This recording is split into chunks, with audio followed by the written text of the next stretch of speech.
August 12 இன்னைக்கு உலக யானைகள் தினம். காடுகளின் காவலன் அப்படின்னு போற்றப்படக்கூடிய யானைகள் பத்தின ஒரு சில வியப்பூட்டும் விஷயங்களை இன்னைக்கு பாப்போம். காற்றோட சுற்றுச்சூழலை பாதுகாக்க யானைகளுடைய பங்கு ரொம்பவே அதிகம்.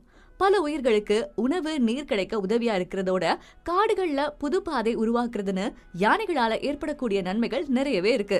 அதுல முதலாவதா கடும் கோடையிலும் காடுகள்ல பூமிக்கடியில உள்ள தண்ணீரை கண்டறிஞ்சு பள்ளம் தோண்டி குடிக்கிறதோட மற்ற உயிரினத்திற்கும் தண்ணீர் கிடைக்க செய்யுது. யானைகள் பல தாவரங்களையும் விதைகளையும் சேர்த்து சாப்பிடும். யானைக்கு ஜீரண சக்தி ரொம்பவே குறைவு. யானைகள் ஒரு நாளைக்கு 15 தடவை மலம் கழிக்குமா. இந்த மாதிரி வர சாணத்துல அதுல உள்ள விதைகள் புதிய தாவரங்கள், புல் மற்றும் புதறுகளா வளருது.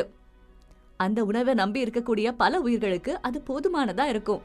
இந்த மாதிரி சாணத்தை உண்ணக்கூடிய பூச்சிகள் கூட்டம் கூட்டமா வரப்ப பூச்சிகளை உணவா நம்பி இருக்கிற பறவைகளுக்கு இந்த கூட்டம் உணவாகுது.